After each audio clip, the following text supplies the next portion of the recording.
LAC Ladakh border पर हमारे जवानों ने एक बार फिर चीन की सेना से लड़ते हुए अपने पराक्रम को साबित किया।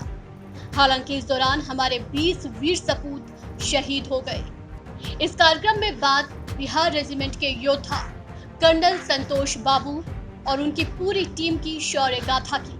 एलएसी पर फाइटर जेट्स की गर्जना, दोनों तरफ से गलवान में हजारों सैनिकों की तैनाती।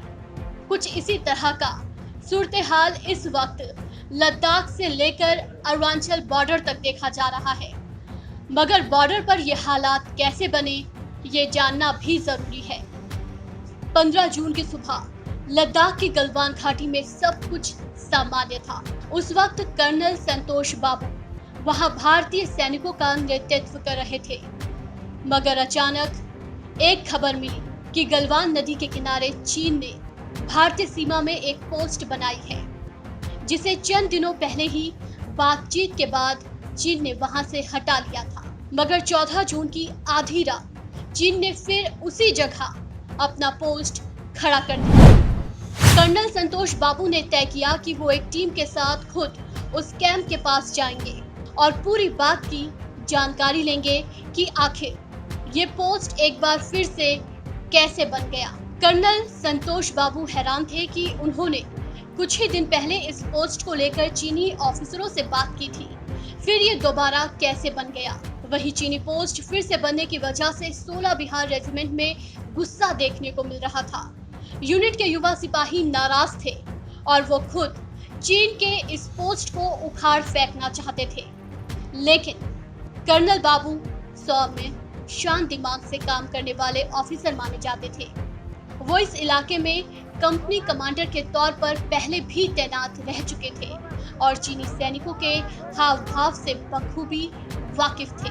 15 जून की शाम कर्नल बाबू अफसरों और जवानों की एक टीम के साथ पैदल ही उस पोस्ट की तरफ गए जो चीनियों ने दोबारा बनाया था। उनकी टीम में 2 मेजर भी शामिल थे। जब भारत की ये टीम चीनी कैंप के पास पहुंची तो भारतीय सैनिकों को ये लगा कि चीन के सैनिकों का हाव भाव अलग था। वहां मौजूद चीनी जवान वो नहीं थे जिनकी ड्यूटी पहले उस जगह पर थी। जब कर्नल बाबू की टीम ने बातचीत शुरू की और चीनी सैनिकों से पूछा कि उन्होंने फिर से उस पोस्ट को क्यों बना लिया है, तो चीनी सेना का एक जवान सामने आया और उसने कर्नल बाबू को पीछे धक्का दे दिया। रिपोर्ट के मुताबिक चीन के इस सैनिक ने चीनी भाषा में अपमानजनक शब्दों का भी इस्तेमाल किया। कमांडिंग ऑफिसर पर हमले से भारतीय सैनिक आग बबूला हो गए और वो चीनी सैनिकों पर टूट पड़े। ये लड़ाई हथियार से नहीं बल्कि मुक्के और घूंसों से शुरू हुई। 30 मिनट तक चली इस लड़ाई में दोनों तरफ से लोग घायल हुए, लेकिन भारतीय टीम इस दौरान चीनियों पर भारी पड़ी। 16 बिहार रेजिमेंट के शूरवीर जवानों ने उस पोस्ट को तोड़ दिया और चीनी सैनिकों को कब्जे में ले लिया। इन सब के बीच कर्नल बाबू चीनियों की नीयत भांप चुके थे। वो समझ चुके थे कि कुछ बड़ा होने वाला है। कमांडिंग ऑफिसर कर्नल बाबू ने भारत के जख्मी सिपाहियों को वापस पोस्ट पर भेज दिया और उन्हें कहा कि पोस्ट से और ज्यादा जवान भेजे जाए। जिसके बाद कर्नल बाबू और उनकी टीम ने जिन नए चीनी जवानों को पकड़ा था उन्हें लेकर एलएसी के पार चीनी सीमा की तरफ निकल गए। भारत की टीम इन चीनी जवानों को उनके सीनियर अफसरों को सौंपना चाहती थी और ये जानना चाहती थी कि क्या और भी चीनी सैनिक तो नहीं आ रहे हैं। मगर हुआ वही जिसका अंदेशा कर्नल बाबू को था। चीन के सैनिक नदी के दोनों किनारे घात लगाकर बैठे थे। चीनी सैनिकों की एक टुकड़ी रिस पर पोजीशन लेकर तैयार थी। जैसे ही भारतीय सैनिक वहां पहुंचे, चीनी सैनिकों ने उन पर बड़े बड़े पत्थरों से हमला शुरू कर दिया। इस हमले के दौरान कर्नल बाबू के सिर से एक बड़ा पत्थर टकराया और वो गलवान नदी में गिर गए। इस झड़प के दौरान कई जवान शहीद हो गए, जिसमें भारत के कमांडिंग ऑफिसर कर्नल संतोष बाबू भी शामिल थे।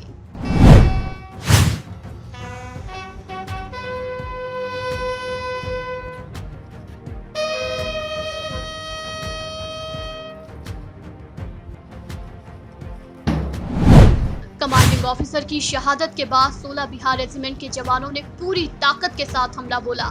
इंडियन एक्सप्रेस की खबर के मुताबिक घायल जवानों ने अस्पताल के स्टाफ को बताया कि चीनी सैनिकों के पास जो कुछ भी था उन्होंने उसे छीन लिया और फिर उन पर हमला बोला गया। लेके सोनम नुरबू मेमोरियल हॉस्पिटल के डॉक्टर के हवाले से इंडियन एक्सप्रेस ने बताया कि शहीद सैनिकों के शव देखने से इस बात का पता लगता है कि उन्होंने कितनी बहादुरी से चीनी सैनिकों का सामना किया था। ऐसा लगता है कि उन्होंने कई चीनी सैनिकों को शहीद होने से पहले मारा था। उनके घाव से लगता है कि उन पर तेज धारदार हथियार से कई बार वार किए गए। कई सैनिकों के कई अंगों की हड्डियां भी टूटी हुई थी। फिलहाल इस खास पेशकश में बस इतना ही।